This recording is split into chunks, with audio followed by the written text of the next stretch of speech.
Good evening and welcome to the news now at 5 o'clock. I'm Danielle Lewan. I see so many of you already chiming in. It is a big weekend in Savannah, the Rock and Roll Marathon. A lot of political coverage we're going to dive into in a minute. And also, I hope all of you are out and about watching this big Georgia football game. I'm here in the studio keeping track of the score and all of the key highlights. Our Jake Wallace is as well, and we'll have much more on the news at 7. And also, I'll jump into where that score lies as we just headed into halftime a little bit later on in this newscast. But as far as political coverage, the Georgia's race for governor is about as close as it can get, and it's gaining national attention.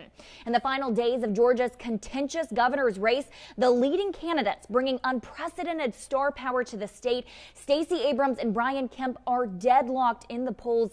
Early voting ended Friday with a record number of ballots cast, we're told, more than the double of the amount at the same point last year or in that last midterm election.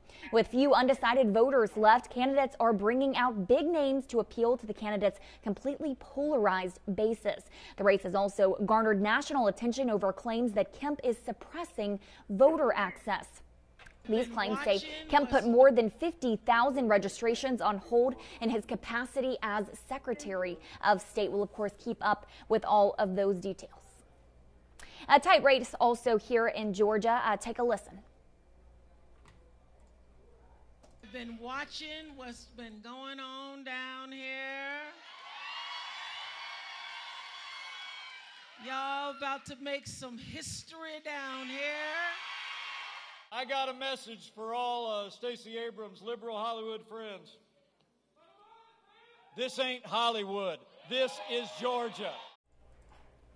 And President Trump fully endorsing Kemp. Tomorrow he will be in Macon to rally for his campaign. That rally will be held in a 60,000 square foot hangar at the Middle Georgia Regional Airport in Macon. Those doors set to open at 1 o'clock, and the president will be speaking at 4. If you want to make the trip tomorrow, you can register to attend on President Trump's website. We also have those details on our website. Also gaining quite a lot of political attention is a racist robocall that's making its rounds throughout Georgia. It targets Georgia Democratic candidate Stacey Abrams.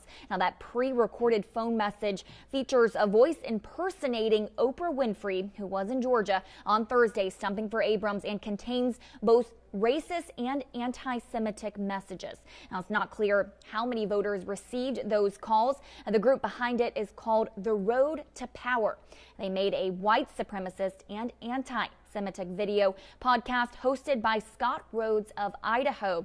They also created a robocall ad targeting Florida gubernatorial candidate Andrew Gillum after he won the primary in late August. I do have a lot of you guys chiming in on who you're going to be voting for. A lot of people saying Kemp, a lot of people saying vote red, also vote blue. Who here in Georgia are Hollywood people? That's weird to say.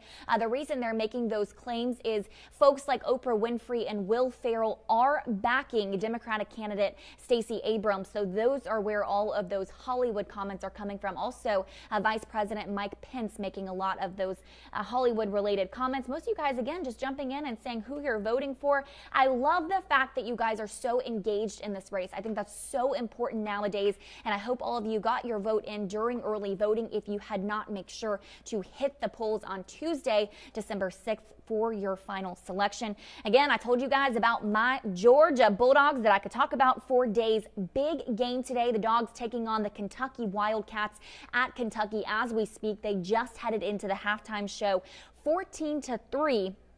If the Dogs win, they will go to the SEC Championship in December. That will be held at the Mercedes-Benz Stadium like it was last year. We are keeping a close eye on those scores. We're pulling up one of the Twitter pages that you can follow for minute-to-minute updates, key plays, and where those scores stand. Our Jake Wallace will have those close game highlights tonight on the news at 7, as well as our Crystal Howard, who is catching up with fans right now in Savannah. Always a great day, always a great Saturday, and always great when the Georgia Bulldogs are playing. So be sure to stay with us for all of that coverage and join us on the news at 7. Have a great night.